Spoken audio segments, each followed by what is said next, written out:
তোমাকে দিয়ে কিচ্ছু হবে না। মাত্র 2 মাসে কাকের বাচ্চাটা উঠতে পারে, তোমার 1 বছর হয়ে গেল, তুমি এখনো উড়াই শিখলা না। মা হাতি বলে, কাকের বাচ্চা 2 মাসে উঠতে পারে, 1 বছর হয়ে গেল, তোমার কোনো ইমপ্রুভমেন্ট নাই বাবা। আর হাতির ছোট বাচ্চাটা মুখটা খারাপ করে চুপসে মাথাটা নিচু করে বলতেছে, মম আই এম ট্রাইং,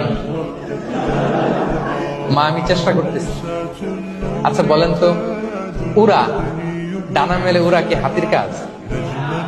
এই যে ওর সাথে কম্পেয়ারটা করছে, কম্পারিজনটা হইছে। আরে হাতি তো he is the king of the jungle. ওর এক একটা পদক্ষেপে ও পা ফেললে থারথার করে কাঁপে পুরো জঙ্গল, পুরো বন। ওর এক একটা পা ফেললে আশেপাশে সিংহ বাঘ সব সমীহ করে 50 মিটার দূরত্ব বজায় রাখে। He is the king.